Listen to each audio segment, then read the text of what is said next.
Halo, assalamualaikum guys. Selamat beraktivitas. Selamat kembali lagi di Heri Prastowo Channel. Oke, kali ini saya mau memvideo atau mengupload video saya yang tentang aktivitas saya. Jadi background saya di sini yakni di bidang toko bangunan. Jadi kita menyediakan bahan-bahan bangunan. Terus yang kedua yakni pakan ternak. Jadi saya menyediakan pakan-pakan dan obat-obatan hewan atau peternakan.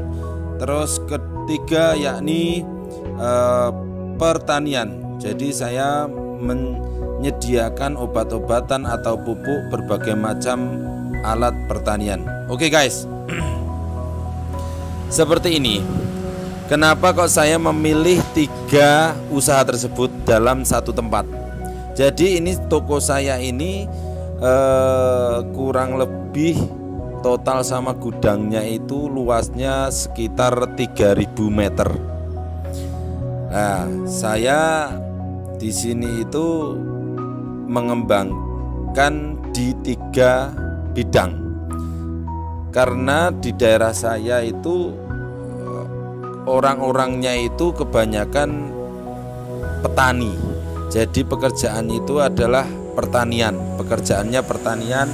Biasanya orang petani itu dia bercocok tani dan membutuhkan obat-obatan atau pupuk pertanian. Dan mereka itu belinya di toko saya. Paham nggih?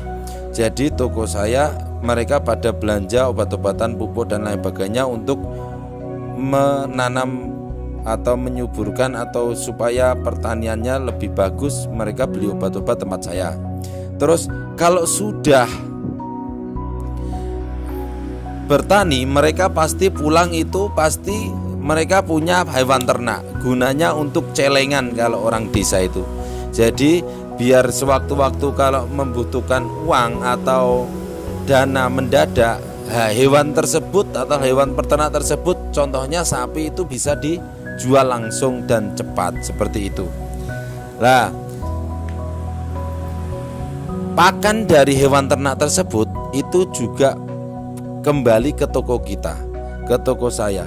Belinya di toko saya. Jadi tadi pertanian alat atau obat itu belinya di toko saya. Terus pulang ke rumah makani sapi atau ngombor sapi kalau kita bilang itu sentrat atau brand atau polarnya tuh beli di toko kita juga. Nah, kembali ke kita. Terus kalau semua pertanian, peternakan mereka sudah sukses dan mereka jual pasti untuk memperbaiki rumah biasanya. Nah, ada yang buat rumah lagi atau menambah kamar mandi atau menambah renov dapur atau renov teras depan seperti itulah. Itu bahan bangunannya beli ke tempat kita juga, itu lebih aman. Nah, usaha saya itu amannya apa? Pertama tidak busuk atau tidak basi. Jadi walaupun kita seumpama kata kita itu libur atau tutup, nanti itu barang ya tetap fresh aja seperti itu. Jadi seperti inilah yang selama ini saya geluti di bidang bisnis di desa seperti ini. Jadi teman-teman yang mempunyai tempat atau daerah yang sekiranya modelnya seperti daerah saya, itu bisa teman-teman melakukan atau membuka usaha seperti saya. Ini luar biasa sekali karena circle-nya atau perputaran uang di daerah tersebut itu bisa di toko kita aja, kecuali sembako ya. Tapi kalau barang-barang kayak pertanian, peternakan, pembangunan itu koherensi menurut saya. Itu nyambung karena apa? Pertama, orang bertani bercocok tani, nanti panenannya untuk buat bangun. Nah, beli pupuknya, beli obat-obat pertanian tempat kita, terus habis itu panennya dijual ke pasar, uangnya dibawa ke rumah, habis itu bisa buat pakan hewan ternak, bisa buat bahan bangunan seperti itu. Jadi kalau untuk teman-teman atau yang punya modal besar atau yang merantau, itu semangatlah kalian untuk mengumpulkan pundi-pundi atau modal kalian. Jadi kalau bisa kalian itu mempunyai niat untuk berwirausaha, untuk mandiri, tidak kerja sama orang terus, seperti itu. Jadi nanti kalau semua TKW nih, TKW ngumpulin uang selama di negeri orang itu sekitar 5-10 tahun dan mendapatkan modal bawa ke Indonesia. Nah, uangnya tersebut bisa buat berwirausaha di daerah kalian, seperti itu. Nah, usaha apa sih yang sekiranya prospek di daerah kalian? Nah, ini teman-teman bisa lihat di usaha saya seperti ini. Ini usahanya saya itu benar-benar dari nol, karena bapak ibu saya itu pegawai negeri, seorang guru, dan saya itu dididik dan untuk menjadi guru, untuk menjadi pendidik. Gimana caranya supaya ada penerus untuk orang tua saya, dikarenakan orang tua saya adalah di bidang pendidikan. Akan tetapi saya ingin berwirausaha, karena untuk menjadi guru pun juga sulit. Jadi saya pengen berwirausaha. Untuk modal sebenarnya dulu itu saya sangat minim dan kecil, nggak terlalu banyak. Akan tetapi saya konsisten dalam hal bisnis. Terus saya tahu peluang-peluang yang daerah saya itu yang sekiranya prospek untuk saya jalanin. Lah ini itu luar biasa sekali. Yang penting konsisten ya teman-teman, yang penting istiqomah, banyak berdoa, insya Allah rezeki itu pasti ada. Nah, kenapa kok bisa sebesar ini usaha saya di daerah atau di desa terpencil? Saya itu bertempat di Boyolali, tapi pinggiran kota. Itu pinggir saya itu, di pegunungan dekat Merapi, teman-teman. Nah, saya itu pertama kali kenapa kok saya memilih usaha itu toko bangunan. Pertama toko bangunan yang saya buka. Karena pertama itu saya itu takut kalau jualan makanan atau kelontong atau dan lain sebagainya yang sekiranya cepat basi atau ada expirednya, itu saya benar-benar bingung atau takut. Lah, saya cari amannya itu saya mau usaha segala sesuatu yang tidak ada expired atau tidak ada basinya, seperti itu. Nah, tercetuslah saya pengen buka usaha toko bangunan. Kalau toko bangunan itu resikonya ya cuman karena apa ya? Karena resikonya terlalu resikonya kecil untuk expired atau untuk apa ya, kalau bilang basinya, mambune, saat ini enggak cepat mambu. Nah, seperti itu ya. Ini mulai saya agak kurang konsen karena sembari kerja juga. Jadi teman-teman, kalau yang mempunyai modal itu bisa lihat profil atau video saya dari awal sampai akhir. Nah, inilah aktivitas sehari-hari saya seperti ini. Untuk umur saya itu sebenarnya masih kecil. Saya itu sekarang di umur 30 tahun. Dan saya mulai usaha toko bangunan dan menggeluti bisnis semuanya itu mulai dari tahun 2012 sampai 2021 ini. Ya cukup lumayan. Jadi itu dari mulai saya belum punya karyawan sampai sudah mempunyai karyawan, itu perjalanan sangat luar biasa sekali. Tapi saya tidak merasa beban atau berat. Karena apa? Inilah pilihan saya. Karena apa? Ini sudah pilihan saya harus mengenjoykan saya sendiri untuk pekerjaan saya ini. Jadi saya benar-benar enjoy di bidang ini. Karena apa? Pertama kali kalian itu harus sayang atau mencintai pekerjaan kalian dulu. Kenapa kok seperti itu? Ya karena kalau kalian tidak suka atau sayang atau cinta dengan pekerjaan kamu sendiri, pasti ada titik-titik kejenuhan dan kemalasan untuk membesarkan usaha tersebut. Nah, jadi teman-teman, nanti kalau sudah pulang dari negeri orang atau pulang dari perantauan, kalian mempunyai modal, bisa buka seperti ini kecil-kecilan. Nggak usah besar dulu, nggak masalah, yang penting konsisten. Atau kebanyakan kemarin itu banyak teman-teman yang pensiun, jadi ada bapaknya pensiun, terus anaknya lulus kuliah, terus bingung mau kerja apa, akhirnya anak tersebut sama bapaknya mengembangkan uang pensiunan tersebut untuk membuat toko bangunan atau toko alat listrik. Pertama itu pas saya bimbing itu toko alat listrik,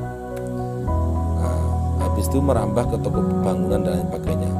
Mungkin kalau toko bangunan memerlukan gudang yang besar atau apalah, ya itu kalian bisa mensiasati membuat sampel saja, nanti bisa diambilkan ke toko-toko yang besar di daerah teman-teman, seperti itu. Kalau masalah omset itu nanti bisa dipikir sambil jalan. Terus masalah modal itu sebenarnya caranya itu, modal awalnya itu kita itu beli, memang kita beli cash-cashan dulu. Jadi kita caranya lihat toko bangunan terbesar di daerah kalian. Terus habis itu kalian bisa datang ke toko tersebut, bilang kalau Makulaan mau buat toko bangunan seperti itu. Atau bisa datang ke rumah atau ke toko saya, nanti tak arahkan ke barang-barang yang sering laku setiap hari seperti itu. Nanti bisa saya bantu dengan harga yang paling murah, seperti itu. Kemarin juga sempat banyak teman-teman yang membuka toko bangunan datang ke rumah saya, terus dia meminta, kan buta apa aja yang sering laku, biasanya apa aja setiap hari laku lah. Yang kecil-kecil itu kita kasih dengan kuantiti yang minim, mungkin 3 pieces atau 6 pieces atau 12 seperti itu, nanti bisa laris dan yang penting komplit dulu. Jadi kalau di tempat saya itu pertama itu yakni komplit dulu, kelihatan komplit dan orang datang itu tidak bali meneh. Tadinya maksudnya tidak kembali dengan tangan kosong, akan tetapi benar-benar bisa didapatkan di toko kita, seperti itu. Dan model-model cara atau untuk membesarkan toko bangunan itu sangat gampang sekali, atau toko bisnis apapun. Kalau saya di sini pakai kupon, ada pun juga pakai hadiah. Jadi kalau ada orang bangun, nah itu biasanya kalau dari 0 sampai akhir itu nanti suruh ngumpulin notanya nanti dikumpulin sini semua. Nanti selama pembelanjaan berapa nanti saya kalkulasi, akan saya kasih hadiah. Kasihlah hadiah kompor gas 2 tungku atau 1 tungku. Tapi dia pembelanjaannya kan mulai 0 sampai akhir itu bisa ratusan juta, seperti itu. Jadi kita modalnya toko bangunan itu nggak usah banyak dulu, yang penting komplit. Nah biasanya ya kita cash dulu, ya toh, sembari kita buka jualan yang sudah ada, sembari nunggu sales, seperti itu. Jadi sales pun juga pasti akan melirik toko kita, gitu, seperti itu. Jadi kalau toko kita itu banyak barangnya komplit, pasti toko akan sales datang sendiri, seperti itu teman-teman. Jadi tetap semangat di perantauan untuk mencari modal pundi-pundi untuk berwirausaha. Ciptakanlah lapangan pekerjaan supaya mengurangi pengangguran yang ada di Indonesia. Kita sebagai kaula muda, anak muda berbudi tinggi, berbadan sehat, berpengetahuan luas, kita harus siap untuk membantu negara kita supaya apa? Supaya mengurangi pengangguran yang ada di Indonesia. Jadi dengan caranya kita merantau dulu, ikut orang, ngumpulin modal, habis itu membuka usaha di daerah-daerah kita yang terpencil. Nah, supaya apa? Supaya orang-orang yang di daerah kita itu nggak usah ke kota. Nah, cukup kerja di tetangga-tetangga kita, dan orang-orang tetangga kita pun kalau belanja pun nggak usah harus ke kota. Kita sediain yang ada di kota itu, kita ada semua, seperti itu. Jadi imet-imet yang ada di kota bahwasanya komplit dan sebagainya, sekarang pun nggak usah harus ke kota, itu di pinggiran kota tuh sudah ada dan komplit seperti itu teman-teman. Jadi semoga video ini bisa memberi semangat pada teman-teman. Semoga teman-teman menjadi pengusaha yang sukses, yang barokah, seperti itu. Jangan lupa berbakti kepada kedua orang tua. Salah satu cara saya untuk membesarkan usaha saya yakni selalu berbakti kepada kedua orang tua saya. Selalu minta doa dari ibu saya. Pasti insya Allah akan sukses dunia akhirat. Percaya itu. Jadi teman-teman, jangan lupakan doa orang tua. Jadi kalau kamu sukses itu bukan semata-mata dari kamu saja, itu dari doa-doa orang tua. Ridhonya orang tua adalah ridhonya Allah. Seperti itu guys. Semoga bermanfaat. Jangan lupa like, share, and comment. Semoga bermanfaat untuk kita semua. Akhirul kalam, wassalamualaikum warahmatullahi wabarakatuh. Do the best but don't feel the best. One for all for one. Bondo bau pikir lek perlu sak nyawane pisan. Salam dari